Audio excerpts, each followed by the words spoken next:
On this episode of Cuesta, we kind of go long. I think we say that every single time because we always And I go long, and I cough in the beginning. and you're stupid. But we open up with talking about our nerdiness. We talk about the anime and manga that is One Punch Man. It is a unicorn amongst all comics and cartoons and everything like that. So it is something that we both recommend. We talk about that at extent and probably bore a lot of people. Then we jump into Percy Jackson is getting a TV show on Disney Plus. We kind of go off on tangents about how it could be absolutely terrible and how we probably expect it to be terrible, but hold out hope that it could be decent. The hope is there. The hope is there. Then we talk about Patrick Mahomes and his mega deal and how it's deserved. And I'll say it again, Rob Planter, I admit I was wrong. Shut up. Then we go into the Redskins and Indians being pressured to change their name and probably will change their name. Mm-hmm. We talk a whole bunch of NBA, what they probably should have done instead of this whole entire setup. Who should be worried about, players or coaches? And then we bore everybody with the Nets. And then we get to the real fun part. We talk about Fight Island, UFC 251, and how it's just going to be a whole ball of awesome. And I get very, very excited. You do. You get hot and bothered. You're coming down right now from that high. It's hot in this room. All right. So without any further ado, everybody, enjoy the show.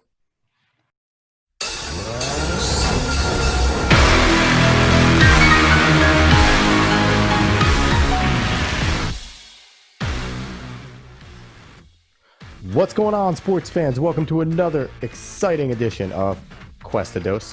I'm Alex. He's David. David, you have to cough. That is who I am. I holding it back yet again. Trying the webcam this time. No voice controls. It's charged. We'll see if it all works out. I'm hoping it does. He's going to fail as he normally does. Probably.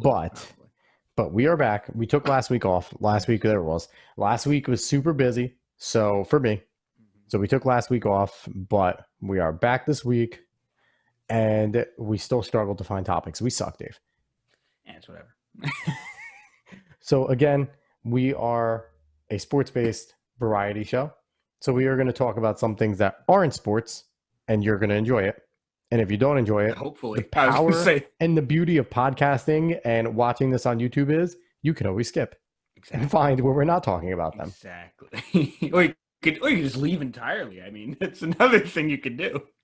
I don't know what number is. I think if you watch for 5 minutes, it counts as a watch, a review, or a listen. So just give us that 5 minutes. Exactly. Do it. Just give us 5. What does that take? 5 is the terrible candy that I have no idea. Well, me and you are playing people. I don't know if it's terrible candy. I can't say if it's terrible. I think it is. It is called a take 5. Yes. We can't be. We're not. Ever ask me or David anything about flavor or anything like that? We are not. If it has to do with chocolate that has nothing else in it but chocolate, then I'm fine with it. So again, we're absolutely useless. But we're going to get this shindig on the way because you guys are done hearing us talk about nothing. You can listen to morning radio shows that are supposed to be playing music if you want to hear them talking about nothing. That's fair. And we're going to jump right into it.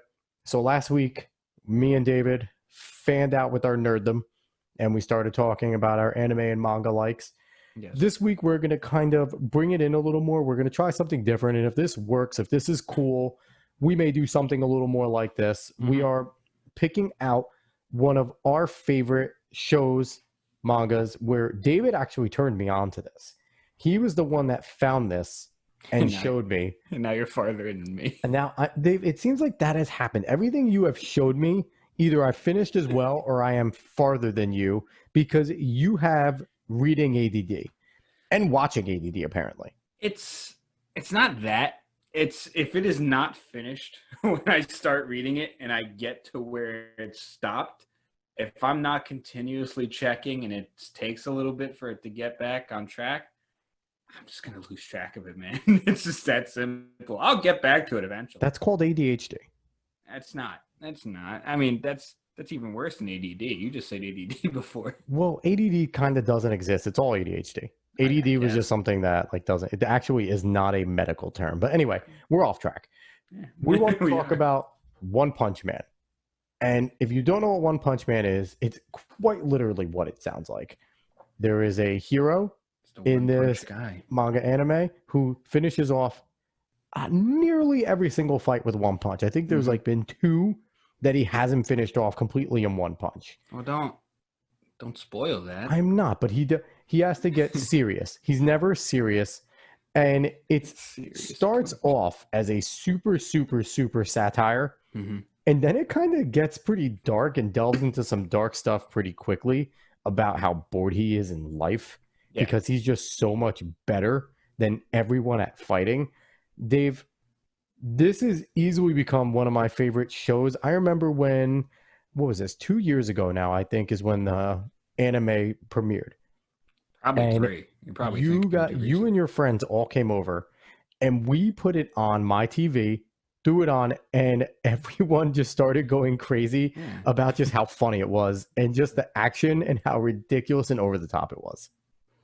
Well, I mean, I don't really want to do too much of a deep dive in the psychology of One Punch Man, because you kind of could. In a way, you kind of could about what it's saying.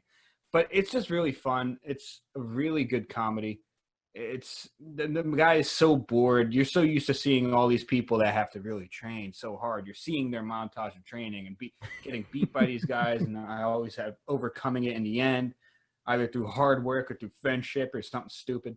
But One Punch Man, he's already done all the work. Like, he's already there, and he's destroying everyone, and he's just bored in life. I don't know. It like just one scoop of the little psychology of it is just like it really shows you that perfection is not something anyone wants. It really isn't, because perfection leaves you a hollow shell like Saitama is. Yeah, and if anyone wants to go look up anything really funny, just go try and find a meme. Just type in One Punch Man meme, and you've probably already seen it before. It's the bald guy with like the terrible artwork, like lines on his head, and it just says okay. Yeah. Because he is just a lifeless person. And it when we talk about it now, Dave, when we describe it, like talking about Saitama, he's just he's also one-dimensional, but he's not at the same exact time. It's a very weird, he's just bored with the earth. Yes. And it's a problem for him.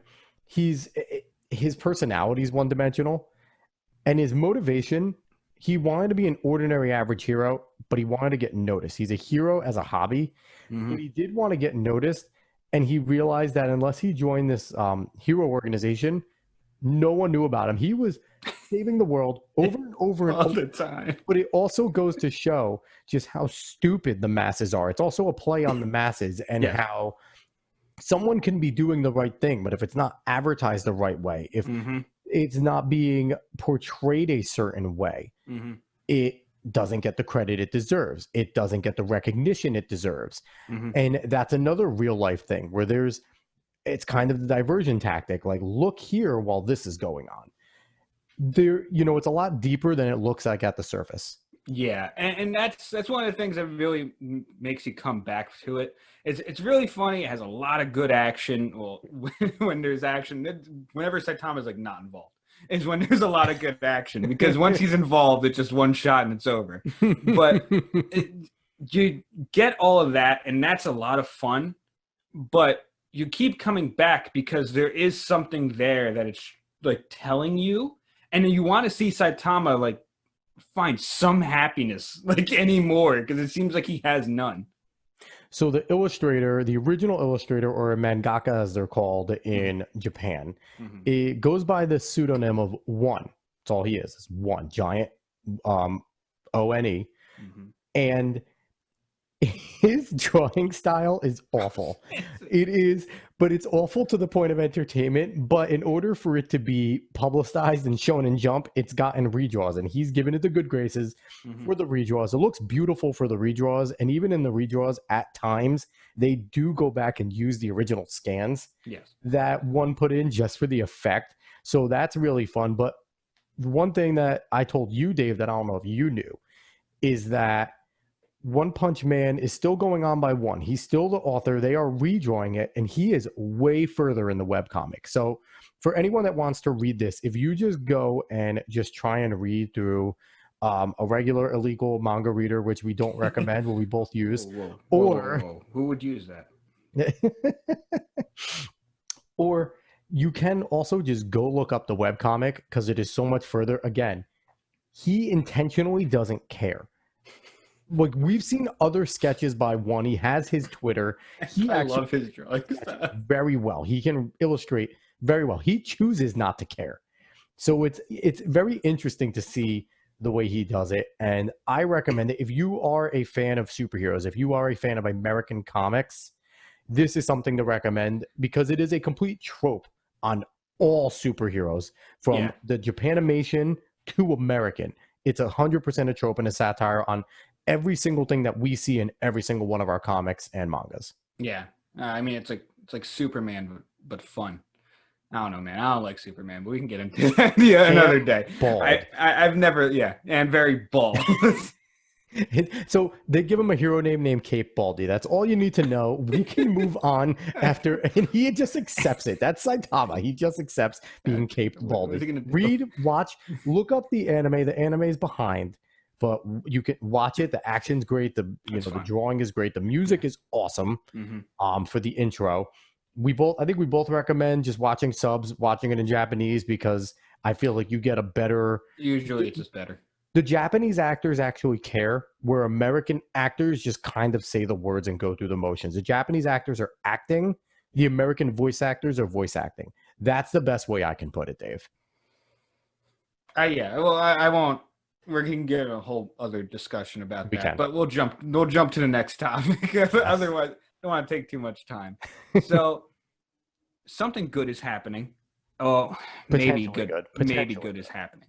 Percy Jackson is getting a TV series. I believe you said on Disney Plus, right? If I remember correctly, Disney Plus, and it's Rick Riordan said possibly with COVID and everything, and where they are probably about 2 years from now. Okay. But yes, it's getting a TV series on Disney Plus. I don't know if I'm excited. That's the whole thing. I've seen too many things from my childhood, or just things that I've enjoyed, get rebooted or get transferred to a movie, and it's just not good. And it's just you have to live with that now. Like, no one ever wants to bring up the Dragon Ball Evolution movie. I know I just did. Exactly, it doesn't exist. So that's the whole thing. Maybe with a TV series, they can flesh things out more. They can take their time. They can tell a good story. It could have a lot of good things about it. But I'm gonna hold off until it actually comes out. Even trailers, it won't excite me. I'm gonna maybe watch the first episode and we'll take it from there. It's a rare occasion that you get these types of books, especially fantasy, that get fleshed out properly. Exactly. In screen form. Lord of the Rings is probably the standard. Harry Potter, Hunger Games, and even Hunger Games towards the end, the last two movies completely missed the point on the final book. So you can kind of go there with those. So it's very difficult. And for every one of those, like you said, you get a million Dragon Ball Evolutions. You get the Aragon movie, which was god awful and nothing to the point. And Aragon's one of my favorite book series. So it's very difficult to make these books because there is so many more intricacies in fantasy and in these types of things that you can't really see. One of the best examples of maybe what you said with the TV show being able to do it right is The Witcher with Henry Cavill right now was critically acclaimed. And The Witcher had problems. It had, if you are a diehard Witcher fan, if you read the books or listened to them, whatever, played the games, it had its issues. Yeah.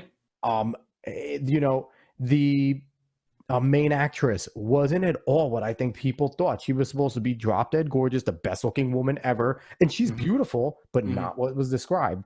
The best part was Henry Cavill is Geralt. That's what really got it for me. He was born to be Geralt, and that's not to take away from the fact that he's a great looking Superman. And if they haven't been writing terrible scripts for him, it'd be a lot better. He would be a lot better. Man of Steel, to me, it was, and we're off on the side, but Man of Steel, people have problems with it, but Man of Steel, I thought, did a lot of good things. They made a Superman movie interesting. When you watch Superman just doing Superman things, that's all I need to see. I don't need to see much else. Yeah. I love the end. It's the first movie to me that I saw did in-air fighting properly, with speed, with precision, and it looked cool. Dragon Ball Z people that want to make a Dragon Ball Z movie, just do exactly what Man of Steel did. That's it. completely and totally plagiarize and copyright infringe on their fight scenes. You'll win. I don't want a Dragon Ball Z movie anymore. I don't want it. Just keep the ones on YouTube are better than anything that Hollywood can do. That's true. But we'll move over back to Percy Jackson. I'm hoping it's good. There's so much good that came out of Percy Jackson series, and honestly, almost every series Rick Riordan's ever wrote, with the Egyptian gods, the Roman gods. The Roman gods specifically a sequel to the Percy Jackson series. But I don't remember exactly what else he wrote. I know I've read parts of both of those series, and Magnus, I think, was one. Yeah. But he's a great author. I just hope that this TV series can really just do everything right for Percy Jackson, because it's a lot. There's a lot to be done. And you brought up the good works. All of those works, they're long as hell and they're extremely detailed. The Lord of the Rings, it probably takes like a half a day to finish the whole collection. It's that much time and effort that needs to be put into these types of novels. But for the Lord of the Rings, The Hobbit was terrible. Both Hobbit movies were not very good. I've tried to watch them, and Dave, J.R.R. Tolkien is my favorite author of all time. Yeah, you actually read the Silmarillion. Silmarillion. I've read Children of Huron. I've read The Lost Tales of Middle-earth. I love everything the man does, and I could not get through the Hobbit movies. They did so much outside of The Hobbit that it wasn't The Hobbit. And that's the problem with Hollywood, and that's the problem with big things like Disney. Disney likes to take their liberties, and they're going to. So we'll see. Rick Riordan is the one that is overseeing this, and I don't know if it's his wife or daughter, Betty Riordan, is also very involved. Okay. So there's a chance. There is a chance it can be good. But Rick Riordan was involved in the first two movies, which left, it did a good job fleshing out the story, but a terrible job putting it onto screen. Mm-hmm. So we will see where we are there. Dave, you are the big fan of it. My last thing for you. Do they have to keep starting with Percy? Can they skip and still give you a coherent story and maybe go back to Percy? What do you mean? Like Tarantino it? Kind of, but like just completely skip the Percy Jackson arcs. If Percy is too much to flesh out early, why not just start with one of the Romans, which is a sequel, but will kind of give you the opportunity to meet Percy without meeting him yet. Technically, you could start off with like almost the first book of the Roman gods. You really can't do anything Egyptian. I didn't get to the whole Egyptian series, so maybe they interconnect in some ways. But from what I know from the first book, they don't.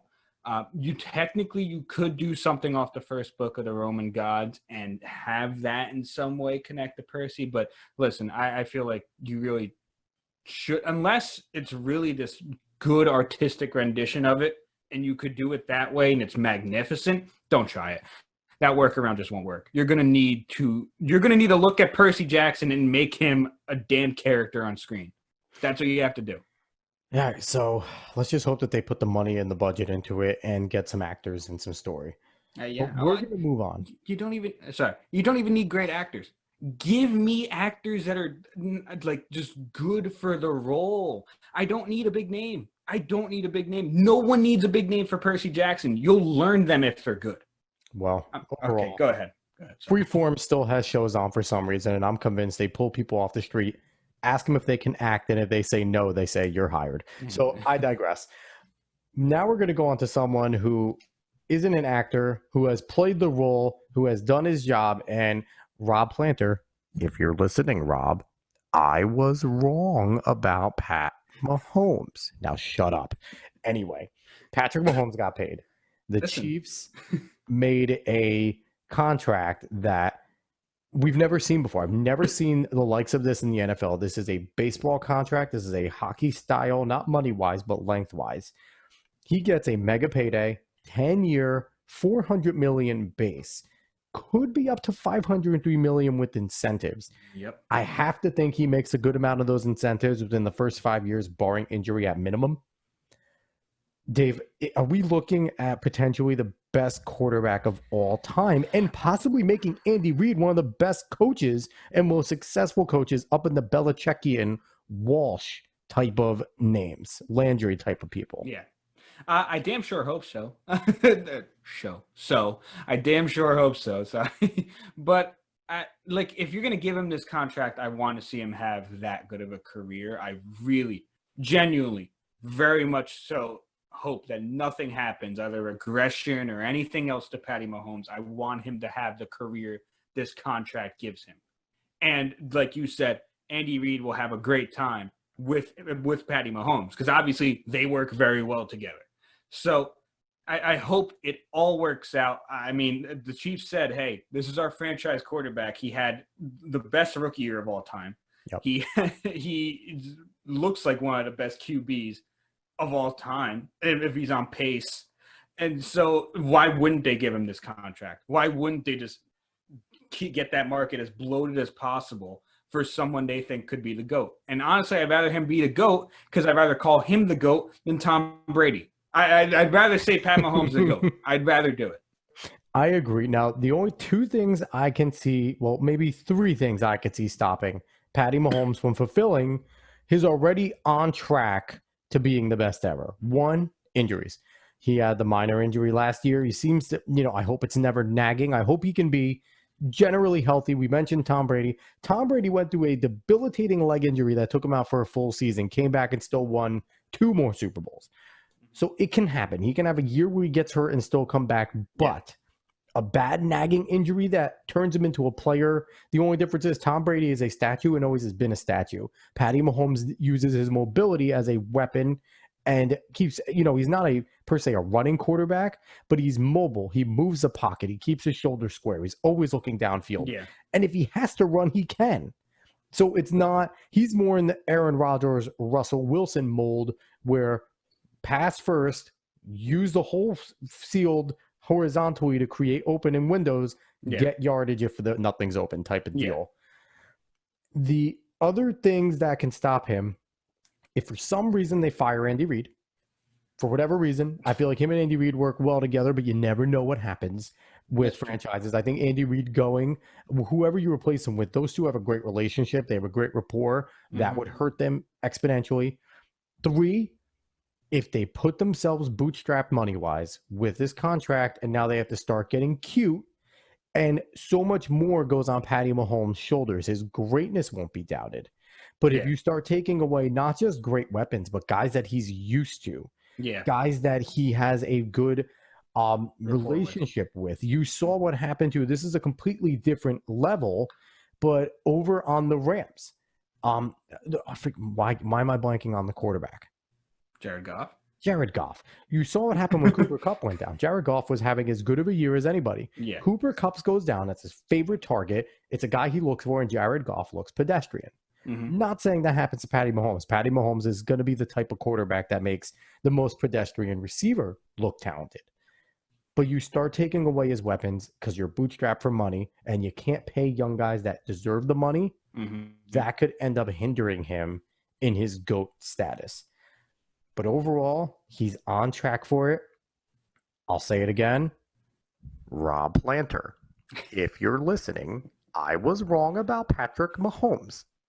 Now shut up. Are you going around the pop filter? I am, because it needs to be said and it needs to be raw. Okay? It needs to be raw. For those not watching, the pop filter gets around. I had to get closer to the microphone. Dave, gun to your head right now, is Patrick Mahomes, when his contract is all said and done, are we talking about Patrick Mahomes and Chiefs being one of the most storied franchises, if not the most storied franchise in terms of Super Bowl victories? And is he the best quarterback in the history of the game? I'm going to say yes because I want to. My answer would be more of a hope so, because obviously you can't predict the future, but I'm going to say yes because I want it to happen. Because he's on pace for it, and because you can't predict the future, and I'm not going to be negative about the future when he's already on pace for such a good career. And Andy Reid, as long as you said he's not fired for God knows whatever reason you fire Andy Reid for, but as long as those two are together, I think we're going to see a fantastic career and a great time for Chiefs fans, which I still hope you don't win as much as you want to because the Jets are in the AFC. So I want us to win. What happened? You all right? think there's firecrackers going on outside. It's interesting. I'm hearing interesting sounds right now. I'm Look at sorry that. if everyone's hearing that. And if you looked on the video, you saw me checking around. I heard nothing, but I saw Good. you, and that's No, I was concerned. There's things going on. I'm concerned and confused. I Okay. was about to watch you get swatted. The beauty of podcasting. We're not on radio and we don't have to be perfect. Not getting cut. There you go. Anyway. So yeah, I'm in agreement with you. I'm hoping that he does. I'm hoping Sam Darnold also develops and we see a Darnold Mahomes war for the next 10 years. Exactly. And hope Darnold's in a Jets uniform and not another team having that. Yeah, no, I don't even want to. The Jets are stupid. I don't even want to think about him not being in a Jets uniform. All right. So once Dave is done drinking his water, we'll move on to the next topic because I'm calling him out for drinking water for those that are listening. Hey, man. He picked a terrible time to do it. Hey, man. Hey, you need water to speak, okay? So controversy it's happening in the NFL and the MLB and basically everywhere else, honestly. It's back to the Washington Redskins changing their name. It looks like they'll actually change their name to this time. And also the Cleveland Indians, I believe, are changing their name as well. I didn't see even like speculation that they weren't. I think that they are no matter what.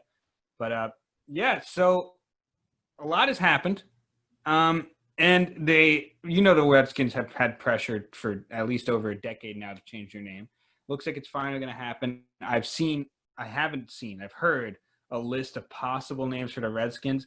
And my whole thing is, I'm not going to lie, I don't entirely care that much about the name change in general in one way or the other. I mean, the only thing I'm going to be annoyed about is that I really like the Redskins throwback unis with the arrow. The deep red and the arrow, I thought those are beautiful. But also, it's just I don't care about changing the name, but I'd rather you do it and implement it next year, because implementing it now, you have all this merchandising and stuff to do. You might as well change like a lot about it. They're like, why? Like, you're gonna change the name and keep the logo and the colors and everything. It's a weird process to do in like a jam-packed 2 months. You're going to need time to actually do this and implement everything so your business and your team can still run and everyone getting paid by the organization can still get paid.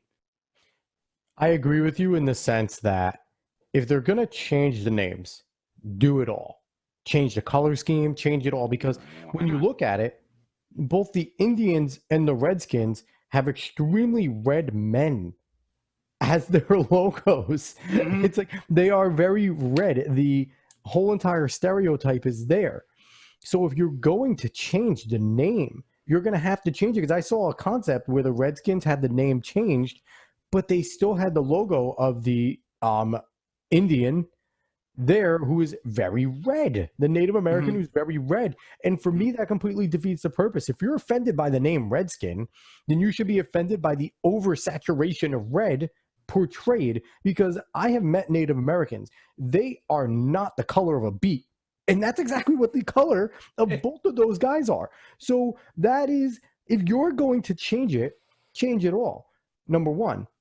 Number two, I hate the fact that they're changing it only because they are being forced to, not because it is something that they want to do, not because it is something that they feel the need to do. It's, again, the cancel culture is coming. The cancel culture, we bring it up weekly because it's happening weekly. It is ridiculous to me that, and again, I read a bunch of stuff. It is a small group. They've done polls. Most Native Americans don't care about the names. Most Native Americans aren't offended about the names. And as a Florida State fan, this is going to pop up Florida State. They've been trying to get Florida State to change the name the Seminoles. When there is a Native American group from Tallahassee, the Seminole Nation. It is a tribute to the Seminole Indian tribe. Now, the Indians already changed the name of their mascot, Chief Wahoo. Yeah. I don't know what his name is. I think they stopped using him on merchandise, but he is still used in the main logo. So this, to me, it's a lot like the corporation just kind of virtue signaling. This is not doing it for the proper reason. Yeah, that was another thing that I forgot to bring up. Somehow I got that lost. But I will say, I don't like how FedEx and Nike handled this. Dude, Terrible. if you want them to change the name, like, I get it. You're going for the pressure campaign in public. I don't know, man. I just feel like that move is really like disgusting. It's really sneaky. It's really annoying. Like, just come to the organization, say, listen, we're going to drop the name on the arena. You could still say that. You don't have to put that out in public. You could tell that to them, to their face, and say, you have to make a decision here. We're going to drop. They'll find out. The public will find out when you drop and someone else steps in. Yep. But you could say that without putting out a tweet saying that you're going to do it. Just go to them and say that. And the Nike dropping the Redskins apparel, I've heard, like, I don't even know, is that entirely legal? I know you're contracted to make that. I don't know if they can, because they're a part of the NFL. There would be the NFL saying, okay, we're dropping the Redskins as a team then. That's what I'm saying. It's a weird thing that they did there, but I'm not going to lie to you. I'm not going to go on a tirade about this, but I don't want to hear from Nike about being moral. Not going to hear about that. Yeah, this isn't necessarily the podcast, but I'm not going to hear about that from Go do your research on Nike and morality. They are the last company on the planet that should be talking about anybody in morals. Exactly. So, but that's the whole thing. It's like, listen, I can understand if you want them to drop the name and you want to drop your name from their arena, or you want to do something about it, go to the organization and say it in private. It will eventually get out in public. You don't have to do an online pressure campaign, because you know how disgusting it is when it gets to people, because you know how much it threatens people. Don't do it. Just don't do that. Well, overall, they're going to change the names. And unfortunately, in 10 years, they're probably going to want them to change their names again, because their names are going to offend somebody. I'm pretty sure we're not going to be Jets fans soon, Dave, because a Jet is going to offend somebody. So I'm hoping cancel culture leaves as quick as it came. I mean, because listen, it is if we could terrible. change the logo to stop being just a damn football, you know what? I'm fine with that. If we could have some creativity, I'm fine with that. Dave, our favorite teams are the Jets and the Nets. We lack creativity in terms of everything about our franchises. Well, you should bring the damn Swamp Dragons back. I'm sorry. Go ahead. Swamp Dragons would be great. But speaking of NBA, we have a long topic here, and we're going to go long today, Dave. We're going to go very long. Okay. But the NBA, there's a lot to talk about in the NBA.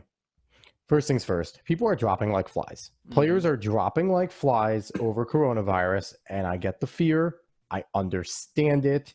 I'm going to talk a little bit about the fear next, but we're seeing a lot of players from a lot of the bottom tier teams, the teams that really don't have a chance, that we know don't have a chance, kind of just saying, Spencer Dinwiddie for the Nets, he dropped because he has got a second coronavirus positive. I understand that. Anyone that gets a coronavirus positive this close, I get it. Yeah. There's a lot of people just dropping to stay with their families, which your families were allowed to go to the bubble in Orlando, so I digress. But this is starting to become kind of unwatchable outside the teams that have a chance. It's not going to be good basketball. It wasn't going to be great basketball to begin with the first 8 games, because they're going to be getting back into their rhythm. Yeah. But then come playoff time, who's going to care about any of the teams outside of a chance of winning? So I have a question to you. Would they have just been better off taking the top 8 teams overall, screw conference, top 8 teams overall, and just doing a playoffs, top 8 teams only? Basically, just give the Bucks and the Lakers 1 and 2, because they were up top, or whoever it was, and then everyone else just fall in line via whatever your overall was, because it's going to be bad basketball to watch outside the best teams right now, the top teams. Yeah, I mean, that's a possibility, but hindsight's 2020, so you can never say for certain what they should have done at the time. It is interesting because, I mean, we're seeing a lot of people get tested positive for COVID, and of course they're dropping because it's this close. Most of the time the team's not even going to tell you to come with them, so no one else gets it while you're there. Yep. So it makes sense that they're dropping, and it's really interesting. I don't know if the NBA and the NBA PA exactly expected how many people have to drop from this. I feel like they expected some, but not as many as we're seeing. So I think that it's kind of blowing up a little bit. It's getting a little weird. maybe it would have been better to just jump into the playoffs. But then again, I don't know how much people want to see sloppy playoffs, but we haven't seen anything. So there's a lot that can go on with that one. And the next thing we talked about kind of the fear of guys not wanting to go. And maybe it's because we have not seen a serious illness from a major player in a major league or a death from a player in a major league, which, God, we hope doesn't happen. Yes. But for me, we've seen a lot of the players that have gotten anything have just kind of felt a little sick. They felt the sniffles. They maybe have been bedridden for a day. I haven't heard of a true hospitalization outside of maybe being precautious for any of these players. Yeah. Because for the most part, the statistics don't show that players in their age range are very susceptible, especially if you're in great shape with no underlying conditions. Mm-hmm. If you had underlying conditions, a guy like a Chris Bosh, if he was still playing, shouldn't go. Yeah. He should not go. Yeah. Any players that have those types of things, we get that. I get that. But for the players that are just scared of it, the numbers, and even the ones that tested positive, it starts on the 31st. If the 2-week period is there, you could still go. Mm-hmm. And by theory, from everything we know, be okay. So we've seen a lot of this happening in baseball. Baseball seems to be getting threatened too with a lot of COVID coming in. Guys are getting cases, but it's not becoming a life or death scenario where I worry in all the leagues, even the outside the NBA, is the coaching staffs. Are the coaches that are at advanced ages, your 60s, your 70s, and this goes to college sports as well. Mm-hmm.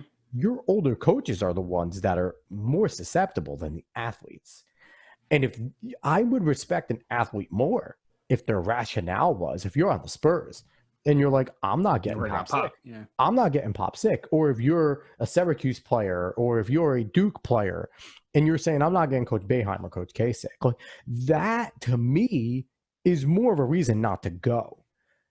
So I get the fear. This has been something scary, and it's starting to look scary-ish again in terms of cases. Mm-hmm. The death numbers keep going down. The cases rise.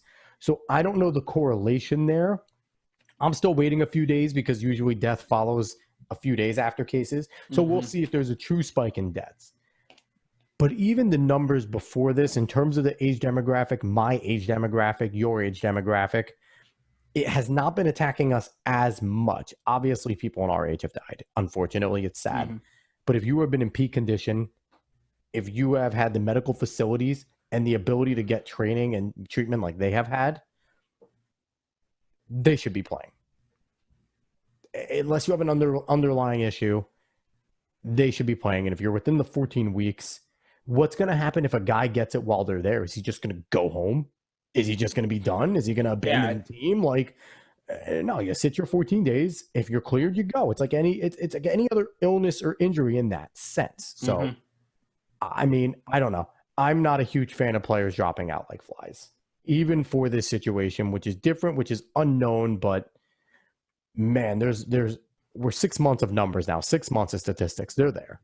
You can look at them now. And, one thing that's really underlying all of this with everyone dropping for whatever their reason is that you have to wonder how much the Players Association really was in touch with all the players that they're beholden to. That's their union.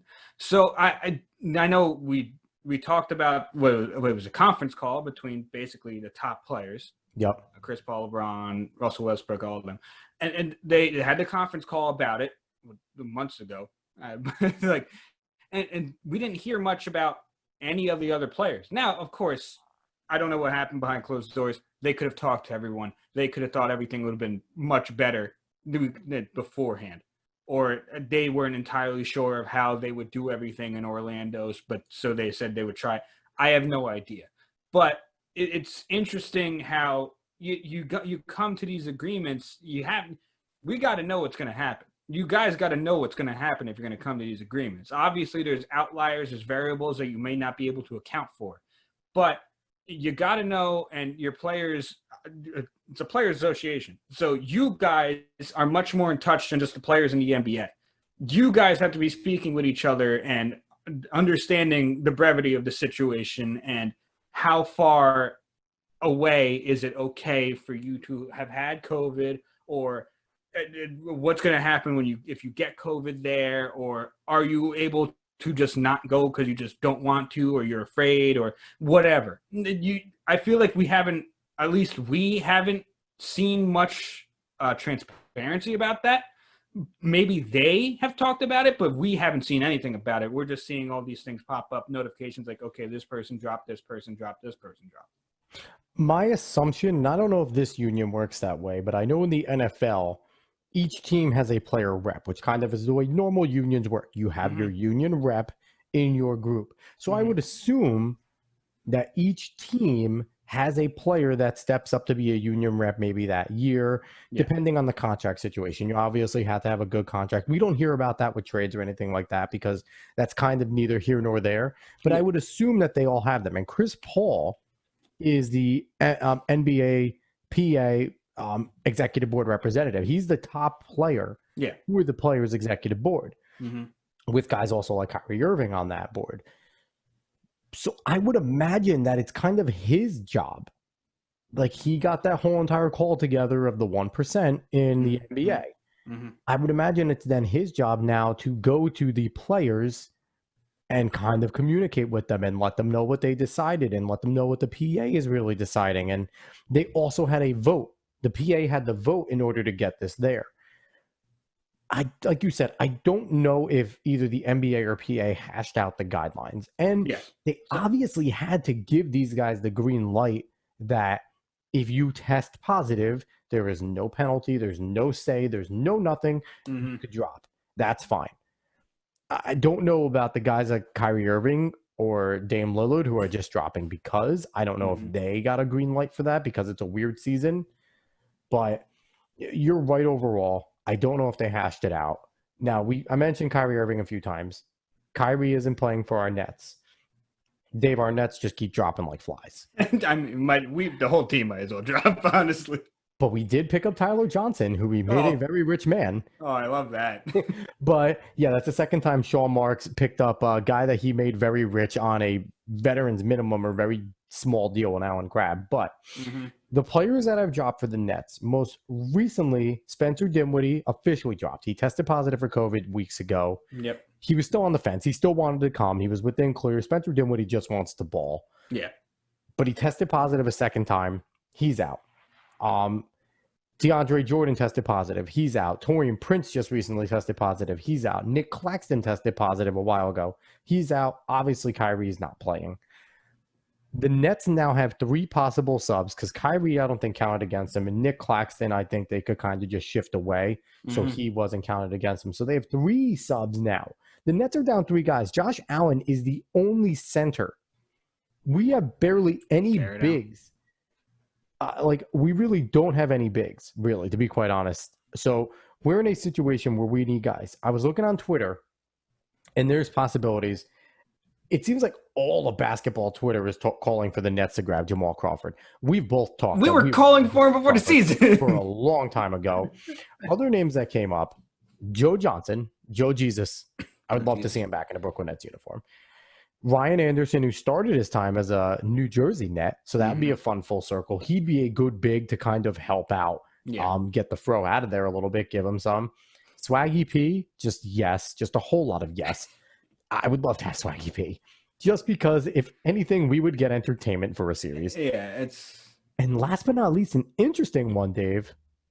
Not the one that's going to piss you off. I'll bring that one up next. Okay. Boogie Cousins is another name that's been floated around. The Nets, Sean Marks especially, is taking flyers on guys. Anthony Bennett was a guy that they tried. Boogie Cousins, man, if he's ready to go, sign him. Like, are you out of your mind? If you don't, Boogie Cousins, if he's ready to go, will put Jared Allen's ass on the bench. Exactly. And then you extend that, man. I'm happy you got Jared Allen's name right. You said Josh Allen before. Oh, did I? A little weird, yeah. Oh, Josh Allen. We had an argument with Josh Allen yesterday. So anyway, the guy that I'm going to bring up that pisses you off, that I want to hear piss you off. What about a D Will reunion? No. Listen, he's had so much I'm going to time give you the off. 3 players I want. I'm going to give you the 3 He's players had I so want. much time off that his ankles can't possibly. We only need him for playoffs. I'm going to give Bring you the him 3 in. players I want. I'm going to give you the 3 players I want. That's it. We have no Jamal Crawford, we don't have a Boogie, and point Joe guard. Johnson. Now, I'm not even going to let you speak. We don't have a Jamal point Crawford. guard. D. Will can run point. No. We'll have Karras up there. I don't care. Or Tyler Johnson. I'm sorry. I forgot we picked him up. But Jamal Crawford, Boogie, and Joe Johnson.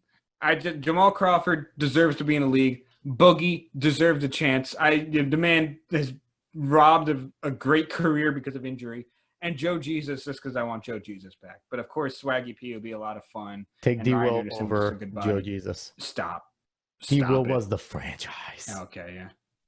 I'm telling you, we've been paying for him anyway. We have been stopped. paying the man. It's over. It's done. We don't need to anymore. Pay him again. No. His ankles have to be rested. He might be able to do one dunk. And I don't even believe that. I don't even believe that. Listen, D. Will, I badmouthed you. I'm calling for you to come back. You have redemption time. Lead us to a chip. Okay, you're gonna lead us to. That's not gonna happen. He's gonna do it. The rest of the season is just for fun for the Nets. That's it. It's going to be no fun. It's going to be Karis LeVert dropping 50. And that would be, honestly, it would be fun to watch. And then Nets losing 70 to 110 because Karis just does everything. The other 20 is going to be scored by by Joe Harris. Joe Harris is going to score 20. Karis is going to score 50, and that's the end of it. Yeah. I mean, whatever. Whatever happens with that. But I would like to see Jamal, Boogie, and JJ again. Joe Jesus again. Let's shut up. But hopefully. I mean, whatever we do at those 3 spots, we do. Obviously, Sean Marks is thinking just to find a way to get through the rest of the season. Sean Marks is going to get 3 young guys that he can potentially see if he wants to sign at some point. You could do that. And develop that. I think that's what he's going to do. He realizes there's no point. Yeah. So it's fun to think. I'd love to see Jamal Crawford and Boogie and maybe a young guy. That would be my actually ideal. Yeah, no, that would be fun. That would be a lot of fun. I would enjoy that. Another thing I'm going to enjoy, so you can never bring up D. Will again, is Fight Island this Saturday. Fight Island's happening. I'm so damn excited. Shut up. D. Will fighting? Shut up. CM Punk? Shut up. Fight Island's happening July 11th. It looks gorgeous. If you've seen any of the pictures that UFC or Dana White's put up, oh my God, it looks so cool on the island. But some things have happened, of course, due to the pandemic. One, I don't even think you brought up, Frankie Edgar's opponent's out. Yeah, I didn't bring that up. Sorry. I've seen Marlon Vera says he wouldn't mind fighting. He's clean. Yeah. I've seen other people say they might jump in, but I want to see Frankie fight, so they got to find someone. They need to, absolutely. Frankie deserves to be in the first Fight Island. Exactly. But the bigger thing that happened is the main event completely switched up now because Gilbert Burns had tested positive for COVID. Now, I am sad because Usman versus Burns, great matchup, and we might have seen a changing of the title. Yep. But Jorge Masvidal is now in place instead of Burns. I love it. Honestly, I do. There's not many other people you could have picked instead of Burns.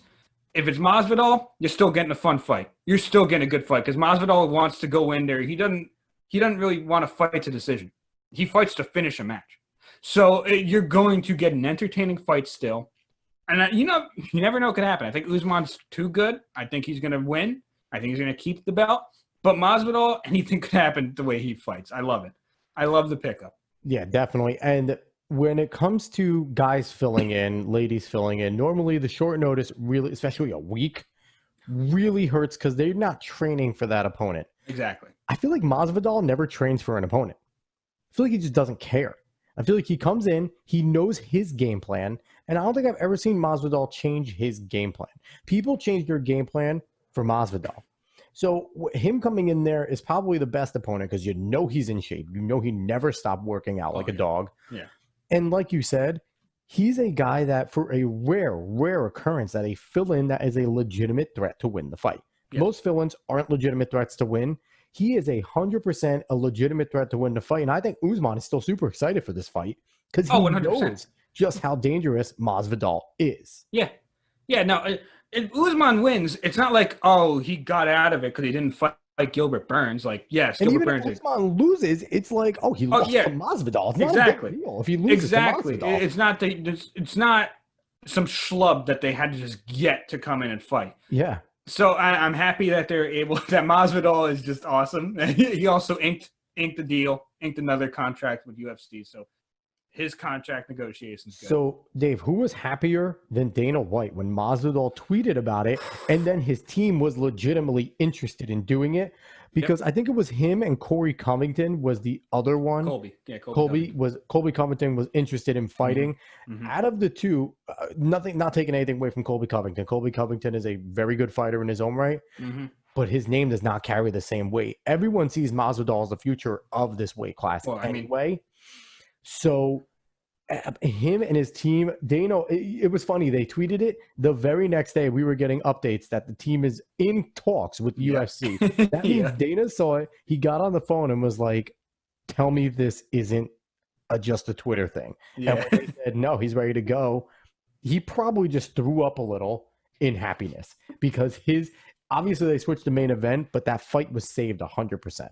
100%. And honestly, Volkanovski versus Holloway, still very good main event. Yeah. So it's like we didn't really lose much of Fight Island. I'm unhappy to see Gilbert Burns not fight because he 100% deserves a title fight.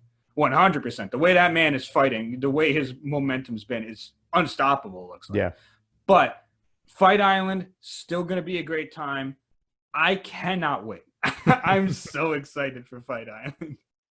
And the great part about this is the fact the Holloway fight was the co-main event. Sometimes they have co-main events and you're looking at it and you're like, it shouldn't be the co-main event. It's just a fight. It's it's just because it's the title fight, but it's not. This is a legitimate co-main event that felt like a co-main event. Yep. And the fact that it just has to slide up to the main event, it doesn't feel wrong. If they would have just switched the main events, if the Usman Burns fight was the co-main event, I don't think anyone would have been angry. It's kind of both caliber fights were just that high caliber leadoff fight. So even the switch up of the main events is not going to put any sort of a damper on 251 in the first fight in Fight Island in any way. That card has maintained its integrity of being one of the best cards potentially in the history of UFC. Yes, it's a fantastic card. I don't think it's going to beat the super card that we had like right out of the pandemic, because that card was incredible. But this one, I love it. And I think it's a card deserving of Fight Island, deserving of the first time at Fight Island with this whole setup. I'm ready. I'm very ready. And we have a lot of fights coming up too. July 15th is a fight night.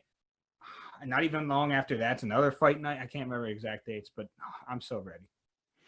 I think all other athletes should kind of take a note from the UFC. If you're able and you're ready, go do your job. The guys in the UFC have proved that they just want to do their jobs. Also, I saw on Twitter, Aljamain Sterling said he's packing his bags. Someone asked where, and he put a little emoji of an island. What's going on? I want to know. I want to know. I want to know. I want to know what he's doing. If he's fighting, I got to see it. I can't wait. Oh man. Now, quick question. Are all fights now going to take place? Is Fight Night going to be on Fight Island, or is that still going to be in Vegas? Is it only going to be the actual pay-per-views on Fight Island, or is it they're just transferring everything there? I don't know if everything's going to be on Fight Island. I'm not going to lie to you. I'm pretty sure the next Fight Night is going to be on Fight Island. Don't quote me on it. I may be wrong, but I'm pretty sure it is. Do you have your Fight Island apparel on the way yet? No, but I may order some. Before Saturday. It might have to happen. Do me a favor and order me one. Just so we can both rock Fight Island stuff on the next episode. I might have to do it. Man. So any last words about the UFC or just any other fights on the card? We talked about the card. We talked about how exciting it is. Any other fights again that you want to talk about that intrigue you? Nothing else. I mean, like you said, we talked about the card. Paige Van Zandt's fighting Andrade and Rose Namajunas. I never say it wrong. I never say it right. I don't know why. It's ridiculous. But everyone, good names are fighting. I don't know too much about the prelims. Not gonna lie to you, I didn't really look too much into that card, but I'm sure that one's just as fine. I'm excited. I'm ready. My body is ready for UFC 250. I was waiting for that. And it was as awkward as it came out when you said it. I saw the way you were looking at me. I was like, he's looking for something here. And I looked at you too, not the camera. I looked at you on my screen. That's awkward. That's awkward that you looked at me, you creepy bastard. Anyway, so that's going to close out this episode of Cuesta Dos. I think we went long, but I really don't care. I don't mind that we went long because we went long and my webcam lasted. Well, that's just reality. What is everybody doing? You're listening to this. The only reason you're listening to this is because we're in quarantine. If quarantine wasn't here, you wouldn't even pick up the weird logo with two Yopties, one yelling at the other. It wouldn't happen. Speak of the devil. Hello. Anyway. So that was this episode. He's David. I'm Alex. We're the brothers Cuesta. You can find him on Twitter at DQuesta308, Instagram, Questacola. Find me on Twitter and Instagram at @_Cuesta30. Still don't have a Twitter or Instagram for Cuesta Dos. May never get one. I'm not plugging sports opinions because that's not fair to Cuesta Dos. It is his own entity. But Dave is still in the works of getting his podcast. We have a title. We have a potential logo. That's exciting. Some new things are going to be happening for the network overall, which is exciting, and that is going to happen in the near future. So just stay tuned. We are expanding. We're growing. We're getting bigger. We're coming for all of you. Rah. I don't like that. I don't like that at all. That worried me. Dave, any last words before we close out here? Everyone, be careful. Have fun. Enjoy life as it comes. I know a lot of things may seem very overwhelming. Focus on the things you can control. Sometimes it's good to put your phone down and chill out for a little bit. David just went psychedelic on you. That's a preview of his podcast. Enjoy it. I mean, like, I feel like, listen, a lot of things are going on. World's very overwhelming right now. It's a good thing to chill out for at least a small amount of time. And piggybacking on that, overall, wear your masks if you're asked to. If you're if you hate masks and you don't wear them, your prerogative. If you walk into a private place that says put a mask on, put a damn mask on. In a private company, they have the right to ask for it. Don't be that person, because every time I see someone that's trying to defend somebody on social media because they're not wearing a mask in a private company that asks them to wear a mask, you're never right if you're trying to walk into a private company and not following their rules, period. I don't care how you feel about the masks. Do what you're asked. Don't be a jerk. The bottom line, don't be a jerk. Just be a good human being, and we will all get through all of this very, very much better than we think. Very, very much better. It's a terrible sentence, but I said it. All right. We should have ended this earlier. We should have ended this earlier. I hope everybody enjoyed this episode. We will be back next week. That is a threat, not a promise. And and I hope everyone has a good day. So long, everybody.